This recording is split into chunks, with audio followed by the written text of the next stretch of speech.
णमो अरिहन्ताणं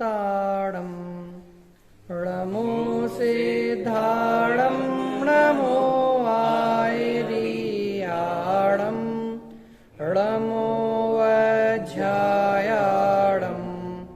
णमो लोये सर्वसाहुणं मङ्गलं भगवान् वीरो मङ्गलं गौतमो गणी मङ्गलं कुन्दकुन्दाद्यो जैनधर्मोऽस्तु मङ्गलम् सर्वमङ्गलमाङ्गल्यं सर्वकल्याणकारकं प्रधानं सर्वधर्माणां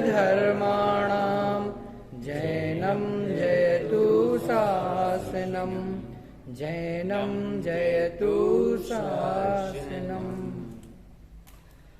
भक्तांबर स्तोत्र पे आज से अपन अपनी चर्चा यहाँ पे प्रारंभ करने वाले हैं। भक्तांबर स्तोत्र के रचयिता कौन है? आचार्य मानतुंग। बहुत सारे जनागम में स्तोत्र लिखे गए हैं, स्तुति साहित्य लिखा गया है, लेकिन उसके बाद में भी भक्तांबर स्तोत्र के लिए प्रसिद्धि बहुत मिली। उसका कारण क्या है? क्योंकि हमने इसको एक कल्पित कथा के रूप में, अथवा यूं कहें कि जो कथा सच्ची है उसमें बहुत मिर्च मसाला मिला करके प्रस्तुत किया है। और खास करके इसकी प्रसिद्धि का कारण 48 तालों में जो बंद करके करने वाली जो घटना रही उसको बना दिया गया है। मूल रूप से क्या है कि भक्तांबर स्तोत्र के रचयिता कौन? अरे वो तो वही है ना जिनको 48 तालों में बंद कर दिया गया था। अब ये घटना कितनी सच्ची है इसका कोई प्रमाण नहीं है। बात ख्याल में आई ना? एक उक्ति के अनुसार तो ये भी कहा जाता है कि श्वेतांबरों के अनुसार ये कहानी है, दिगंबर धर्म में ये कहानी नहीं है। बात समझ में आई ना? चलिए पहले अपन इसकी थोड़ी सी कहानी देख लेते हैं जो सुदृष्टि तरंगिणी उसमें उद्धृत की गई है। पढ़ते हैं एक बार, उसकी कहानी देखते हैं क्या है। चूंकि ये कहानी राजा भर्तृहरि और सुखचंद्र को भी इसमें सम्मिलित किया गया है, इसलिए आज केवल अपन कहानी और थोड़ी सी भ्रांतियां देखते हैं क्या रही हैं। देखिए, भक्तांबर स्तोत्र निर्माण की कथा राजा भोज के समकालीन आचार्य मानतुंग को देखा जाता है। कालिदास को भी उसी समय कहा जाता है। ठीक है, तो उज्जैनी नाम का नगर था और उसमें उस समय राजा राजसिंह राज करता था। उज्जैनी नाम का नगर था, उसमें राजा राजसिंह राज्य करता था और उसकी पत्नी का नाम रत्नावली था। पत्नी का नाम क्या था? रत्नावली पत्नी का नाम और राजा का नाम राज सिंह। दोनों की कोई भी संतान नहीं थी, दोनों बहुत दुखी रहते थे राजा रानी। उनके मंत्री ने कहा कि आप तो धर्म का सेवन कीजिए, इस धर्म का सेवन करने से क्या सुलभ नहीं है, आपको जो कम से कम मानसिक दुख हो रहा है वो मानसिक दुख तो चला जाएगा। तो राजा धर्म में लीन रहने लगे, धर्म में रत रहने लगे। एक बार वो अपनी रानी के साथ सरोवर के किनारे गए।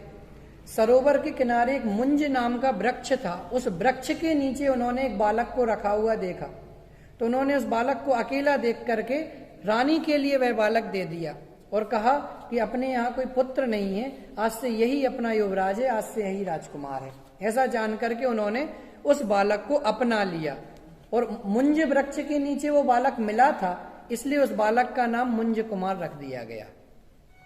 बालक का नाम मुंज कुमार रख दिया गया। इसके बाद में पुण्योदय से समझ लीजिए या फिर उनकी जो होना था भवितव्य के अनुसार रत्नावली रानी के भी गर्भ ठहर गया और 9 महीने बाद उसके भी एक पुत्र उत्पन्न हुआ जिसका नाम सिंहल रखा गया। जिसका नाम सिंहल रखा गया। तो उनके 2 पुत्र हो गए, मुंज कुमार और सिंहल, 2 पुत्र। कुछ समय बाद सिंहल की शादी यथायोग्य बड़े हो जाने पर, विवाह के योग्य हो जाने पर सिंहल की शादी या उसका विवाह मृगावती नाम की स्त्री के साथ में कर दिया गया और उससे उसके 2 पुत्र हुए। 2 पुत्र जिनका नाम शुभचंद्र और भर्तृहरि रखा गया। शुभचंद्र बड़े थे और भर्तृहरि छोटे थे। शुभचंद्र आचार्य का एक ग्रंथ आपने सुना होगा, कौन सा है, कोई बता सकता है? ज्ञानार्णव आपने नाम सुना हो तो शुभचंद्र आचार्य के माध्यम से वो ज्ञानार्णव लिखा गया है। चलिए बात आगे करते हैं। फिर उसके बाद में राजा राजसिंह ने एक दिन मुंज को राज्य और सिंगल को युवराज पद दे दिया गया और वो स्वयं दीक्षित हो गए। ये देख लीजिए, ये तो पहले से ही परंपरा रही है कि जो बड़ा पुत्र होता है उसे राजा बनाया जाता है और छोटे को युवराज बनाया जाता है। जैसे भरत थे, बाहुबली थे, तो भरत कौन थे? भरत के लिए राजा बनाया गया और इनके लिए युवराज का पद दिया गया। भरत राज राजेश्वर थे, युवराज भ्रात बाहुबली थे। ठीक है, चलिए अब राजा राज्य करते हुए राजा मुंज एक दिन क्या हुआ, क्रीड़ा करने के लिए बन गए और वन से क्रीड़ा करके जब वो वापस लौट रहे थे तब उन्हें एक तेली मिला। मुझे लगता है ये उक्ति यहीं से तो नहीं आ गई, कहाँ राजा भोज कहाँ गंगू तेली, उसी समय की। चलिए खैर, ये तो व्यंग्य की बात हुई। तो एक तेली वहां पे विद्या सिद्ध कर रहा था मंदिर के बाहर। विद्या का नाम था कुदाल विद्या। कुदाल विद्या क्या होती है? कुदाल आप सभी ने देखी होगी, वो खोदने के काम में आती है। तो उससे वो जमीन में कुदाल को गाड़ देता था और उसको निकालना मुश्किल सा काम होता था। ये कुदाल विद्या के अंतर्गत आता था। ठीक है, तो कुदाल विद्या सिद्ध करने में लगा हुआ था। तो उसने जैसे उसने राजा मुंज को चैलेंज किया, साथ में सभी थे, मंत्री सामंत सिंगल भी था, सभी लोग थे। उनने कहा कि राजा मुझसे बलवान यहाँ पर इस समय कोई भी नहीं है। राजा ने कहा मूर्ख, तो कैसी बात कर रहा है? वो कह रहा है नहीं, हमसे बलवान कोई नहीं है, देखो मुझे कुदाल विद्या सिद्ध हुई है। तो राजा कहते हैं कि तुम जैसे नीच जाति वाले लोगों को ये विद्या सिद्ध कैसे हो सकती है? उसके बाद वो दिखाता है, वो कुदाल गाड़ देता है, वो कहता है यदि कोई बलशाली हो तो इसको निकाल के दिखाओ। तो राजा तो सभी लग जाते हैं, मंत्रीगण सामंत गण प्रजा और सभी लगे रहते हैं, लेकिन कोई उस कुदाल को नहीं निकाल पाता। अंततः वो सिंगल कहता है कि मैं उस कुदाल को निकाल के दिखा सकता हूं, और वो अपने एक हाथ से ही उस कुदाल को बाहर निकाल देता है। अब वो कहता है तुझे मेरी सामर्थ्य देखनी है तो अब देखो। तो वो उस कुदाल के लिए गाड़ देता है और कहता है अब इसको निकाल के दिखाओ। अब फिर वो राजा और वो सब लग जाते हैं, मंत्री वगैरह, लेकिन कोई नहीं निकाल पाता। उस तेली ने जबकि वो विद्या सिद्ध की थी, उसके बाद भी वो मंत्रोच्चार करते हुए भी वो विद्या को, उस कुदाल विद्या के उसके कारण उसके बाद में भी वो नहीं निकाल पाता है। फिर राजा सिंगल के मृगावती से 2 पुत्र हुए थे। कौन कौन से? सौवचंद्र और भर्तृहरि। तो सौवचंद्र और भर्तृहरि दोनों बाल बच्चे ही थे। दोनों आते हैं, कहते हैं पापा पापा हम निकाल सकते हैं। तो कहते हैं अरे तुम क्या, तुम्हारी उम्र तो खिलौनों से खेलने की, यहाँ कहाँ चले आ रहे हो, जाओ अपने उम्र के बालकों के साथ खेलो।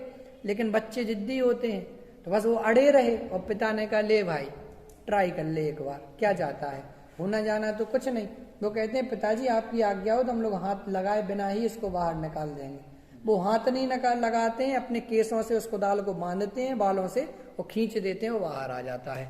सिंगल की आंखें खुली की खुली रह जाती हैं कि वाह, कि बाप इतने नंबरी और बेटा इतने नंबरी।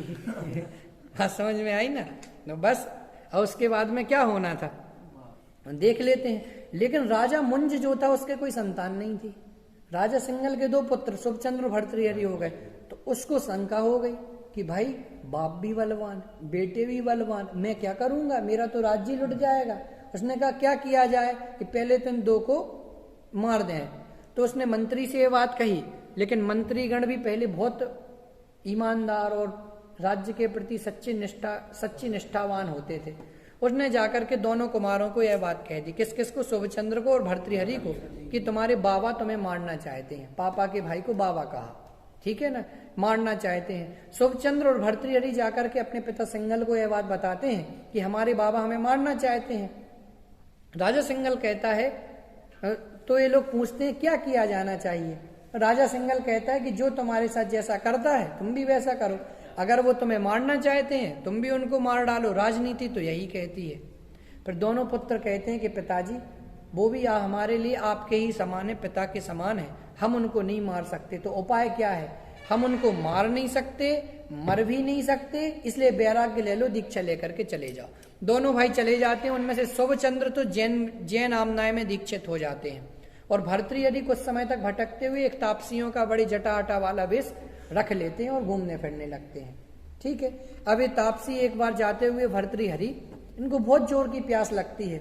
और प्यास लगती है तो भटकते भटकते भटकते भटकते जंगल में एक तपस्वियों का आश्रम देखते हैं और वहां पे पंचाग्नि तप तपने वाले एक तापस के निकट में पहुंच जाते हैं। फिर भर्तृहरि द्वारा नमस्कार किए जाने पर वो तपस्वी कहता है कि अपना कुल बतलाओ, जाति बतलाओ, तो वो सारी कहानी विधि पूर्वक विस्तार पूर्वक कह देता है।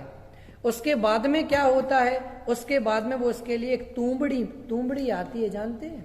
तूंबड़ी में पानी आनी भर देते थे, पानी आनी भरने के काम में भी आती थी।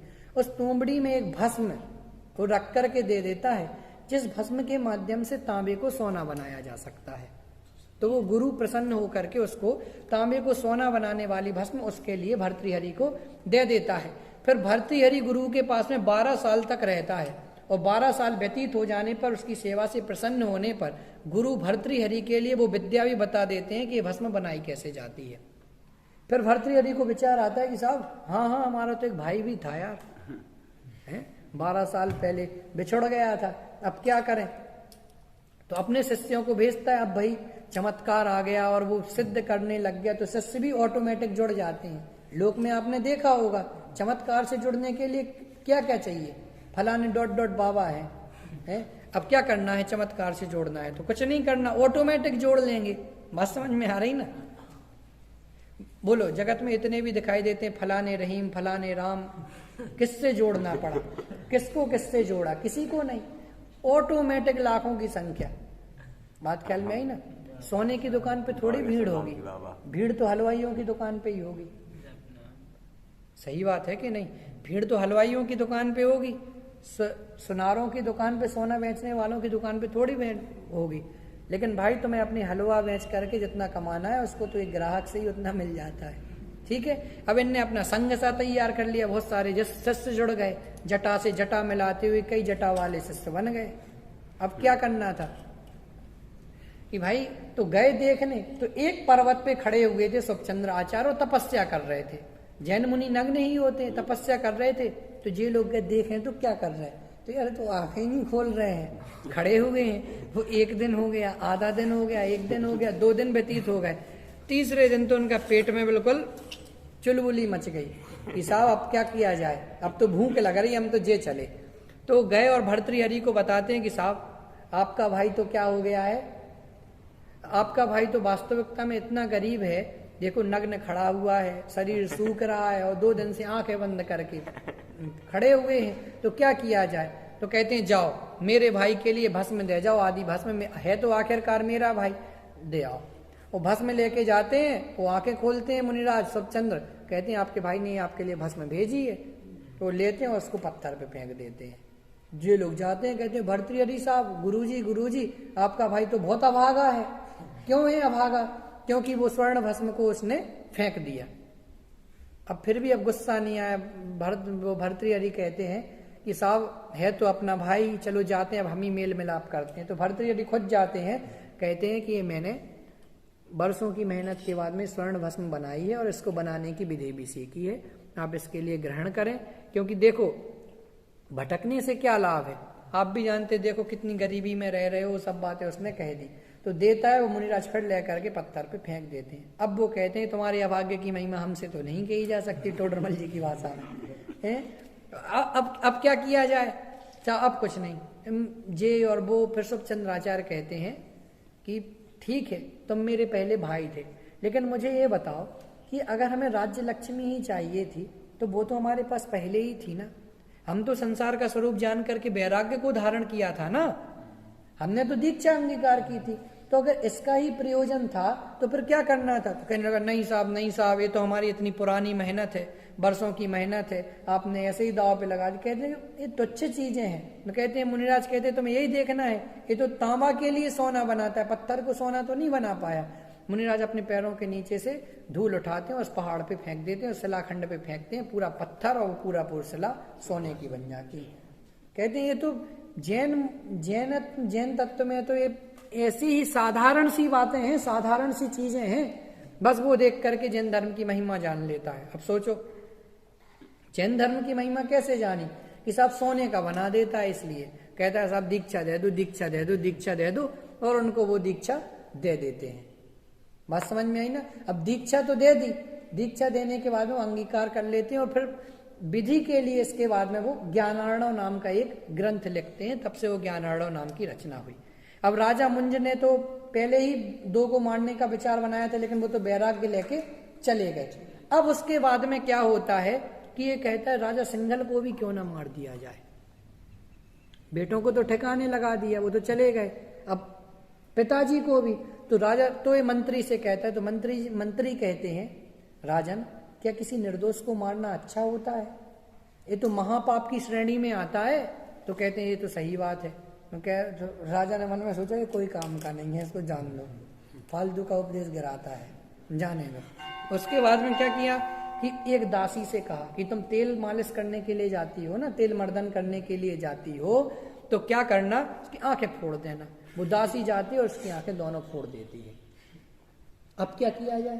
तो अब उसके बाद में राजा, अब उसको दुख होने लगता है राजा मुंज को कि देखो तो हमारे तो कोई पुत्र है नहीं, मैंने इनके दोनों पुत्रों को जंगल में भेज दिया, दोनों ही विरक्त हो गए, जो दोनों ही दीक्षित हो गए, और मैंने अपने भाई को अंधा बना दिया। लेकिन तभी सूचना आई कि राजा सिंघल के एक और पुत्र हो गया है, जिसका नाम क्या रखा गया? भोज। क्या रखा गया? भोज नाम का पुत्र उनके हुआ। ठीक है ना। लेकिन एक श्लोक लिखा था, वो श्लोक क्या था देखिए। तो ज्ञानियों ने, वो पंडितों ने एक श्लोक लिख दिया। कौन सा श्लोक? वर्षाणि 55 सप्तमासान्दिनत्रयम् भोजराजेन भोक्तव्या सुखेन दक्षिणा दिशा। कि इसका अर्थ क्या था कि जो ये बालक है, यह भोजराज नाम का बालक, यह दक्षिण दिशा में 55 वर्ष 7 महीने 3 दिन तक राज करेगा। जब ये राजा मुंज ने श्लोक देखा तो उन्होंने कहा किसने लिखा है? तो अनेक पंडितों में से एक पंडित बोला ये मैंने लिखा है कि ये भोजराज दक्षिण दिशा में 55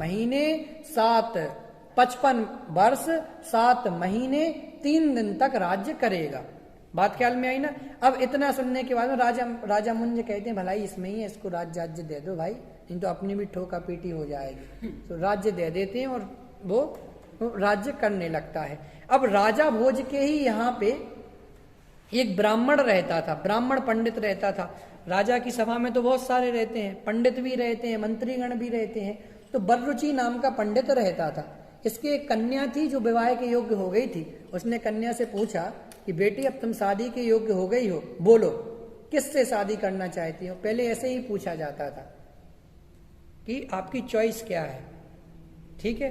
तो उन्होंने कहा कि पिताजी ऐसा है, आप जिससे शादी करवा देंगे हम उससे शादी करने के लिए तैयार हैं, क्योंकि हमने तो यही सीखा है, यही जाना है। तो पिताजी गुस्से में आकर के कहते हैं अच्छा तो इतनी महान बनने लगी है, इतनी वो हो गई है। उसके बाद में उस सबसे नगर का सबसे मूर्ख आदमी खोजते हैं और उस मूर्ख आदमी से शादी करा देते हैं। वो मूर्ख आदमी होता है कालिदास, अपने यही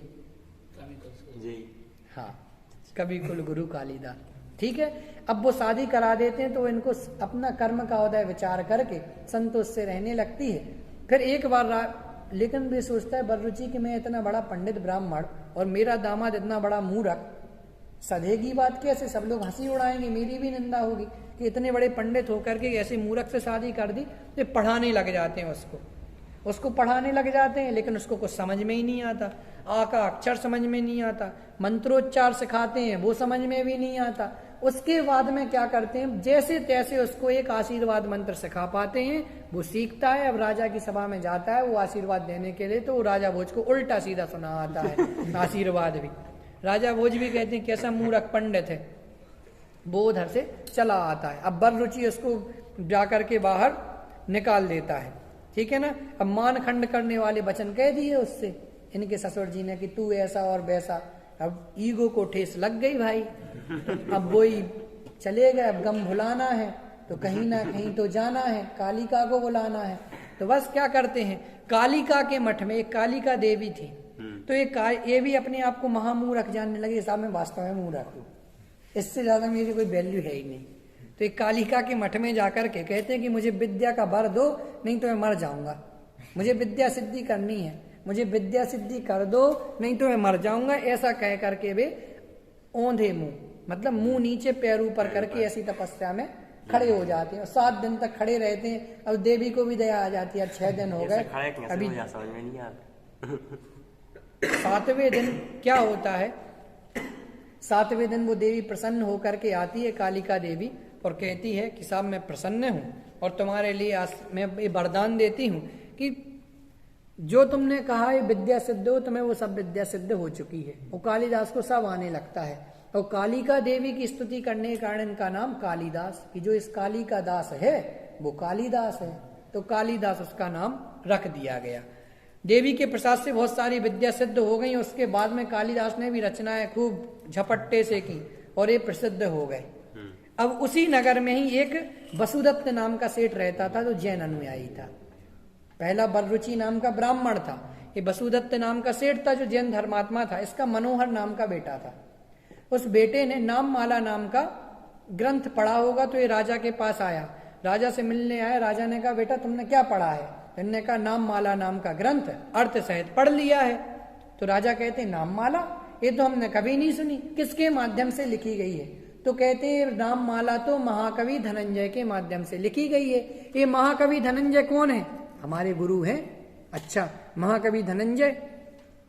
तो फिर जो लोग थे वो कहते हैं कि धनंजय को बुलाया जाए। धनंजय को बुलाते हैं और धनंजय जब आते हैं तो क्या होता है कि ये लोग कहते ये तो तय बात है, कालिदास वगैरह अन्य मत के थे, तो वो तो यही चाहते थे कि जैन मत वालों को नीचा देखना पड़े। तो वो कहते हैं कि ये तो महामूर्ख आदमी है, ये कैसे इनकी रचना कर सकता है? फिर इनने उसमें से श्लोक वगैरह सुनाए और फिर उन्होंने कहा, धनंजय कवि ने ही राजा भोज से कहा कि हमने जो रचनाएं की हैं आपके यहाँ बैठे हुए इन ब्राह्मण पंडितों ने अपने अपने नाम से ले ली हैं।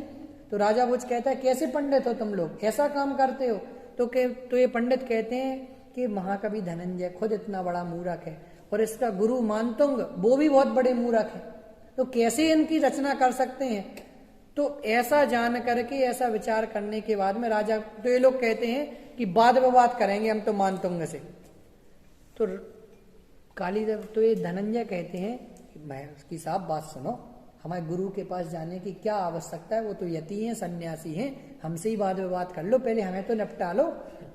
तो कहते हैं आज नहीं ऐसा और वैसा, लेकिन वो चालू हो जाते हैं और महाकवि धनंजय नए प्रमाण, आगम, युक्ति और तर्क वितर्क, उदाहरण उद्धरण के माध्यम से उनको समझा देते हैं। समझ में तो सबको आ गया कि हम हार ही गए हैं, लेकिन नहीं मानते, नहीं हम मूर्खों से वाद विवाद नहीं करते, अपने गुरु को बुलाओ। तो मानतुंग के लिए राजा भोज कहते हैं बुला लेते हैं। तो अपने प्रमुख गुप्तचर और सैनिकों को भेजते हैं, लेकिन मानतुंग मना कर देते हैं, मैं दिगंबर सन्यासी हूँ, सभा में मेरा कोई भी काम नहीं है।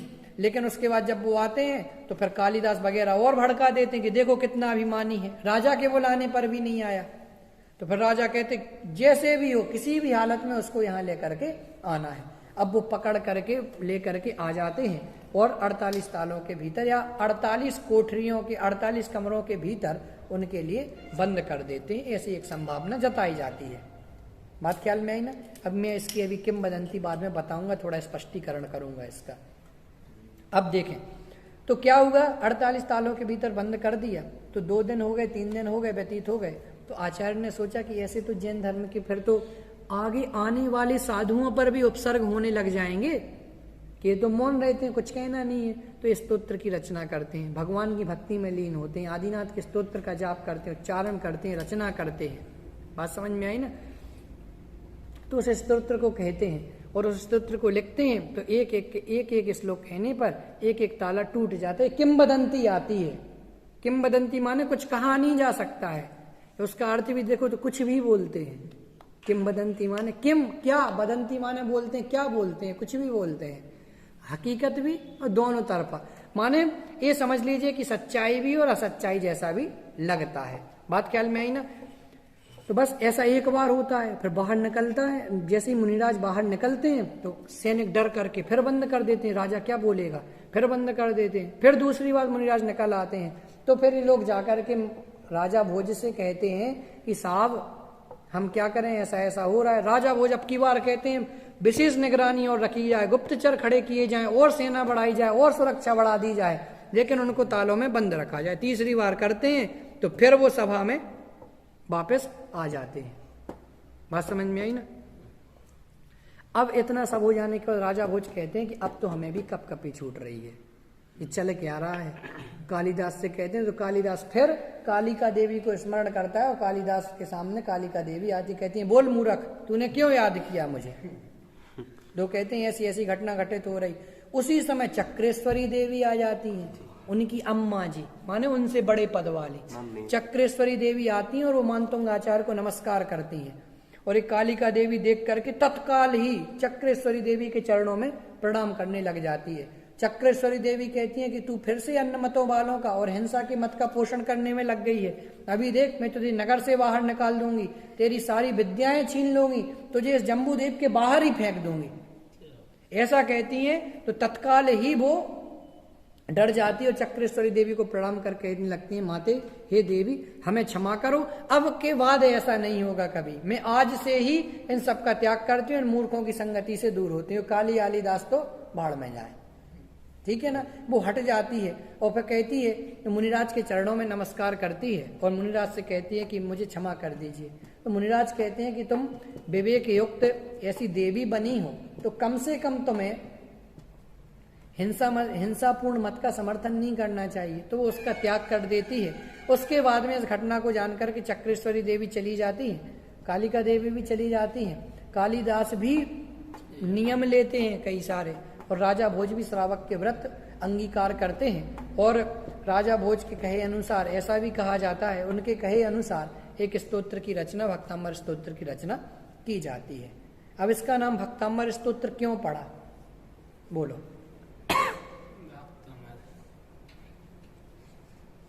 देखो जहां कहीं भी नाम ध्यान में नहीं आता तो आचार्य देव पहले अक्षर को आधार बना करके नाम रख देते हैं। जैसे भक्ताम्बर प्रणत मौली मणि प्रभाणा, तो भक्ताम्बर देख करके नाम रख दिया। जैसे आप वो पढ़ते हैं देवागम स्तोत्र, लिखा है आपके इसमें, तो देवागम नभोयाने चामरादि विभूतया, वहां से शुरुआत करके वो देवागम स्तोत्र लिख दिया गया, नाम पड़ गया।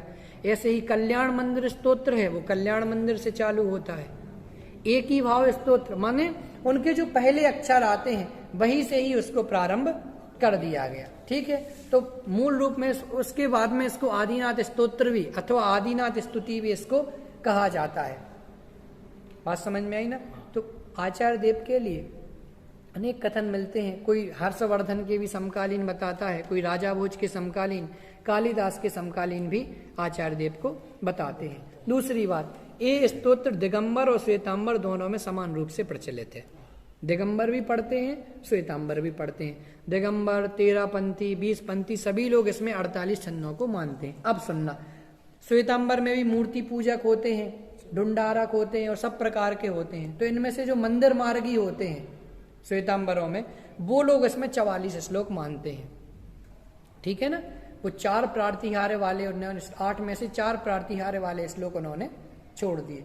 हालांकि प्रार्तिहार्य तो भगवान के वो भी 8 मानते हैं, लेकिन 4 प्रार्तिहार्य वाले श्लोक रख दिए, 4 को गौण कर दिया। शायद 35 से 38 तक का छंद है, या संख्या कम ज्यादा भी हो सकती है, मतलब 4 श्लोक वो हटा दिए उनने, तो 44 श्लोक है। तो वो लोग तालों की संख्या भी 44 मानते हैं कि 44 टूटे थे, माने जितने श्लोक उतने ही ताले टूटे। इनने 48 लिखे तो 48 ताले तोड़ दिए, और 44 मानने लगे तो 44 ताले तोड़ दिए। तो ताले तोड़ने का निर्धारण भी किया कि जितने श्लोक लिख दिए।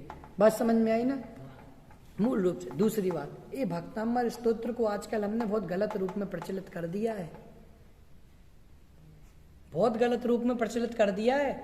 आपने देखा होगा अब कितना हर श्लोक का एक एक दर्द निवारक छंद है। 10वें छंद से साफ सिर दर्द हो जाएगा, दूर हो जाएगा। 9वें छंद से चेचक चला जाएगा, 8वें छंद से बुखार चला जाएगा। माने ये तो नहीं पता किससे क्या जाएगा, लेकिन हर श्लोक में आज अगर ये श्लोक बोलेंगे तो ये दर्द चला जाएगा, ये श्लोक बोलेंगे तो 48 से 48 प्रकार के रोग दूर होते हैं। ऐसा मानने में लग गया। बोलो अब तो सिर दुखे तो 10वां श्लोक पकड़ो और बोलने लगे जाओ तो सिर ठीक हो जाएगा, बहुत बढ़िया है साहब। तो क्या क्या प्रचलन कर दिया है। देखो साहब ऐसा है, अगर ग्राहक मूर्ख होना तो दुकानदार को बहुत फायदा होता है। उल्टी सीधी चीजें भी बेच देना तो फायदा दुकानदार को ही होना है। वो तो चाहते हैं कि ग्राहक मूर्ख मिल जाए और जैसा हम कहें वैसी मुंडी हिलाने वाला मिल जाए। तो जिनको धर्म के नाम पे दुकानें चलानी है उनके लिए तो बहुत बड़ा फायदा हो गया। फायदा हुआ कि नहीं हुआ साहब? इसके माध्यम से कई तरह के वो हो गए और इतने सारे कल्पित मंत्र बन गए और ये रचना भक्तांबर के अखंड पाठ होने में लग गए। जो जिनको नमोकार मंत्र नहीं आता, धर्म का आ का अक्षर भी नहीं आता, वो लोग भी तुम्हें ये कहते मिल जाएंगे आज बाल बच्चा पैदा हो गया तो एक भक्तांबर स्तोत्र करवा लो, 24 घंटे का अखंड पाठ, 48 घंटे का अखंड पाठ करवा लो, बस यही चलता रहता है। जिन्हें कुछ भी नहीं आता है, बात कल में ही ना, ये हो गया है आज भक्तांबर करा लो, कुछ भी हो जाए, समझते कुछ नहीं है। कोई भी ओकेजन हो, कोई भी अवसर हो तो बस वो तत्काल इस पाठ के लिए करने लग जाते हैं। और हमने कितनी सारी विकृतियां फैला दी, ये करने लग गए। सिद्ध चक्र विधान के साथ में भी तो यही हुआ कि वो कोढ़ दूर हो गया था तो हम वही करने के लिए लग गए कि बीमारियां दूर हो जाएंगी। अब देखना आगम में भी बहुत सारे वचन आएंगे, जैसे इसमें ही पढ़ोगे तो देखो अब पढ़ना कि स्तुति स्तुति भक्ति किसे कहते हैं या स्तुति किसे कहते हैं कि भूता भूत गुणोद भावनम स्तुति, कि भूत माने होने योग्य, अभूत माने नहीं होने योग्य। परिभाषा क्या है? भूता भूत गुणोद भावनम स्तुति, कि भूत माने होने योग्य और नहीं होने योग्य सभी प्रकार के गुणों का होना या सभी प्रकार के गुणों का वर्णन करना, वो क्या है? स्तुति कहलाती है। तो इसमें बड़ा चढ़ा करके भी अतिशयोक्तिपूर्ण वर्णन हो जाता है। अतिशयोक्तिपूर्ण वर्णन माने कि भगवान आप ऐसे हैं, आप वैसा करते हैं, आप अधम उद्धारक हैं, आप दीन दयाल हैं, आप पार लगाने वाले हैं, ये अतिशयोक्तिपूर्ण वर्णन है। बात ख्याल में आई ना? अतिशयोक्ति माने बड़ा चढ़ा कर। अतिशयोक्ति छंद का उदाहरण पढ़ते हो?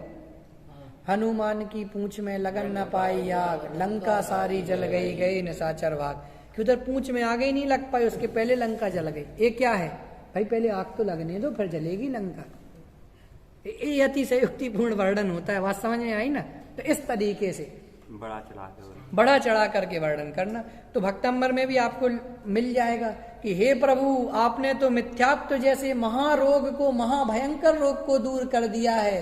फिर संसार के रोग क्या चीज है? ये तो वैसे ही चले जाएंगे। तो अब लोग कहें वाह मिथ्यात्व तो दूर हो ही जाता है, साथ में रोग भी दूर हो जाते हैं। और कदाचित लोगों ने इसको पकड़ करके ही ये सब मान लिया है। बात समझ में आई ना? एक जगह लिखा रहेगा कि हे भगवान आपके प्रभाव से तो विषयों का विष भी दूर हो जाता है। ये सांप का विष कौन से खेत की मटर है?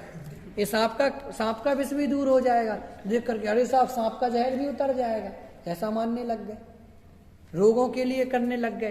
तो ये सब बहुत सारी भ्रांतियां चल गई हैं। दूसरी बात, जो कहानी मैंने आपको सुनाई, ऐसा भी कहा जाता है कि श्वेतांबर मत के अनुसार कही गई कहानी है। मूल रूप में पहले इनको कोई रोग हो गया था, जब ये श्वेतांबर के महाकवि थे, इनको कोई रोग हो गया था। उसके बाद में इनके लिए एक मुनि के माध्यम से ठीक होते हैं, कहते हैं क्या रचना करनी चाहिए? तो वो कहते हैं कि तुम्हारे लिए एक स्तुतिपूर्ण साहित्य की रचना, स्तोत्र की रचना करनी चाहिए। फिर भक्तांबर स्तोत्र की रचना होती है।